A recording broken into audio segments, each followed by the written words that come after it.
My name is James Munyiri. I run a business called Cabs2. It's a taxi service and a car hire service company that I initiated with the intention to both create some small extra income and evolve a research agenda I had for deployment of a digital platform to ease mass transportation and ease congestion within the city center, in form of a personal development agenda.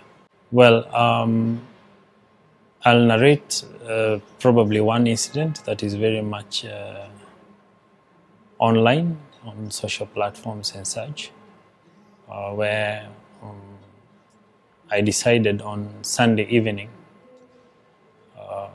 roughly at around, I think, 4 p.m., to leave the comfort zone I had at home and go online via my Taxify account and both make a gig, a small income, and as well take my my chances in gathering further groundwork information about my project. I received a request from a client who was located at Kahawa West Roundabout, and I immediately positively responded as required by the application. Went to the pickup location, found a gentleman standing with a lady. I could see from the app that I was picking Boniface, and Boniface could see clearly from the app that they're being picked up by James with my profile photo on my account. Well, I did pick them together with the lady. They sat, the gentleman sat at the back left together with the lady, and they introduced themselves as a couple, which I was very happy to have them on board. I explained I was James and I started the trip as required. So the destination was Garden City Mall, and started the trip. Unfortunately, very unfortunate, because I've never had such an experience before, we drove within the required timeline and within the required speed limits are set, slowly and comfortably until we got to Garden City. And I reached out to the phone to end the trip upon arrival at the Garden City gate, and unfortunately realized that the application actually was hanging, and upon several attempts to end the trip, it brought up the error message and reset itself back to the start fare of the trip, which is 150, or the base fare. Now, this is a trip that severally in the past I've done, and it will automatically ring in my mind that there was a problem. And actually there was a problem because the app did display an error message, and I decided to talk about this issue with the client. I displayed the screen to them and said, unfortunately, we have an error with the app pricing, and I will wish to request you to tell me the price estimate that you were given by your side of the application, so that we can work with that. No sooner had I finished my statement than the gentleman by the name Boniface exploded, to my surprise, with so much anger and an instantaneous movement from him.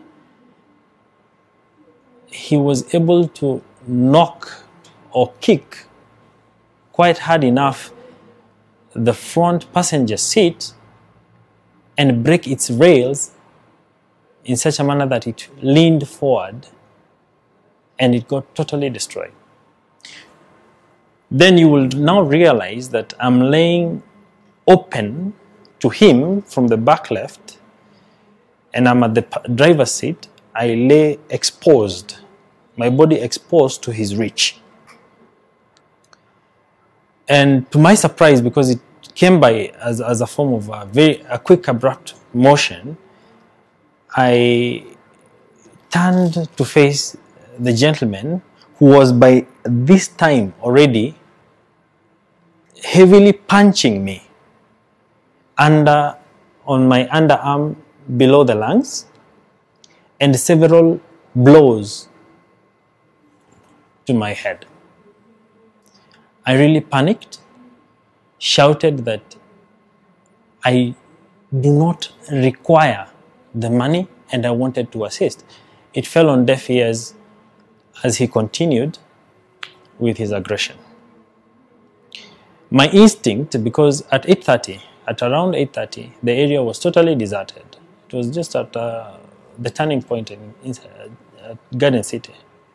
And my instinct told me that my life was in danger with the gentleman inside the vehicle. He was quite a big gentleman because he's 10 times my size, if I would put it, because he's quite big. The lady was wailing behind me, and I could not do anything to calm the guy down.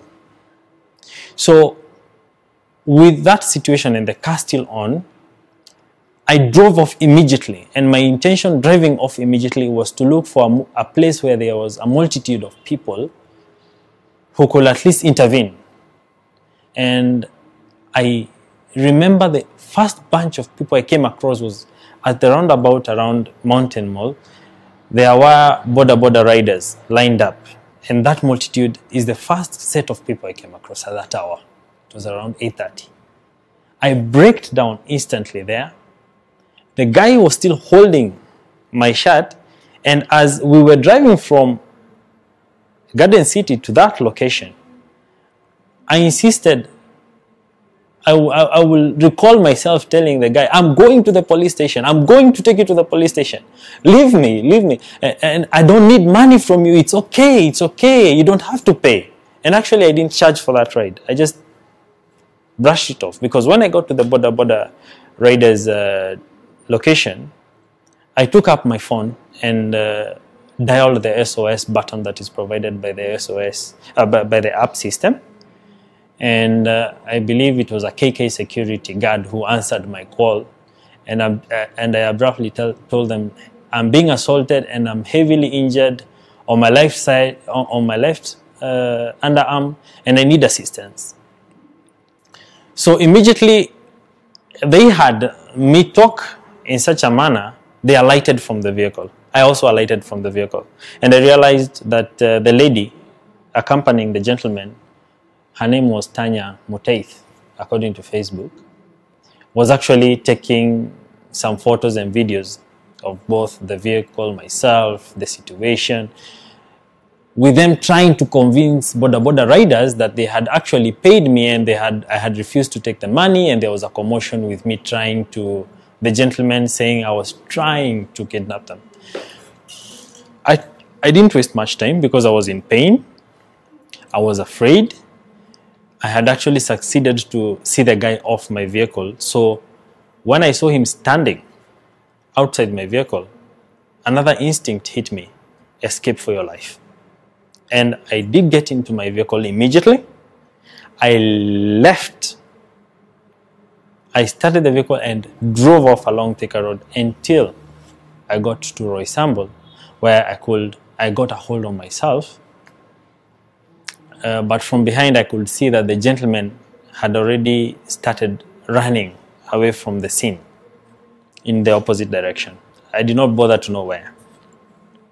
I got to Roysample in a lot of pain, and I decided I couldn't handle the pain, so I went to the nearby facility, the closest that there was, and I was given a diclofenac injection of 150 milligrams plus a quick therapy, and requested as well to report the following day for further checkup.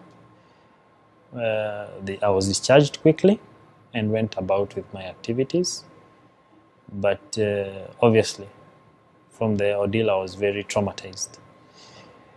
So I also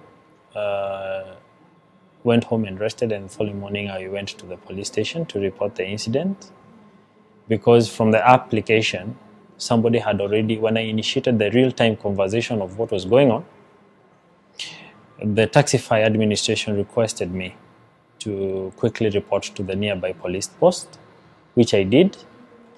The KK security, before I went to the facility, the medical facility that treated me, had also requested of my whereabouts, and I said I had escaped with the vehicle and there was no need for them to come to the scene, so I had gone already to the police station. The following morning, I was able to present my doctor's letter as required by law, and I reported an assault case. It was registered under the OB numbers, and I was requested to take further tests with the government doctor facility at police surgery, the traffic headquarters, which I did. The doctor did confirm indeed my injuries, and he gave his outlines for my discharge, which I was well taken care of by the doctor. And at that point I was able to take back my P3 forms, and upon arrival at Kasarani police station again, a detailed police statement was taken by the police officers, and an officer was already assigned to. From the Taxify app, the number that had requested the trip was Boniface, and I gave the lady officer the number to Boniface, who was immediately summoned to answer to charges that I had posed, and he reported he will be in. He will report to the police station by 6 p.m., which he did not. And by 7, after long waiting for him, we understood that the gentleman was probably either on the run and not ready to face the true cause of it. A trending story on social media, on media platforms, that I had actually, there was a fabricated story, that's what I'll call it. A fabricated story of written by Tanya, the lady who was accompanying the gentleman, and it was circulating on Facebook. So my first instinct was to gather myself together and try to not react at the instant, but to take in the information that was going around. I suppose this information was being narrated with the intention to justify the assault or to manipulate the real story or the truth from an assault to something different. And that's the reason why it was put online by Tanya, because I'm certain that they understood I was going to go to the police station immediately after that. I had already told them. And well, I reported to the Facebook team. The storyline was fake news. They did respond after 24 hours and pulled down all the posts. And it was really traumatizing for me, both physically. It was also traumatizing emotionally. To see an endeavor I had taken much time to invest in go up in flames, but again I understood that that might not necessarily be the case, because I also had a voice to speak out. I also had the platform to talk about real issues that affect the industry, which is the first thing that got me involved in the industry, and to be able to create solutions for that, for those difficulties. You will understand that the online taxis have lost close to 40 drivers from murder and assaults of that nature. So this is not something that is so personal only to me, but it is an eye-opener to the kind of risks that we both as a community must look really deep into and try to create solutions for. I sympathize with passengers who have also met rude drivers, and we must also ask ourselves whether, as passengers, are we courteous enough towards our drivers, and what solutions and measures can we put into place so that we make the environment quite conducive for our daily life. From here henceforth, I think it is inevitable to face justice by the group. I pose no risk to them, and they surely know that. I hope to continue with my engagement or my agenda to develop or to ease congestion in the mass transport business, and develop a digital solution that can really be of use in both the public transport system and the congestion system. Just briefly to say that so far we are almost done by developing a digital platform for the matatu industry that will be able to revolutionize congestion in such a manner that you never have two matatus in the same stage at the same time. Probably a system that I will briefly describe as the solution to decongesting Nairobi City. Further details will be provided later on by Jim Cab Services as we continue with our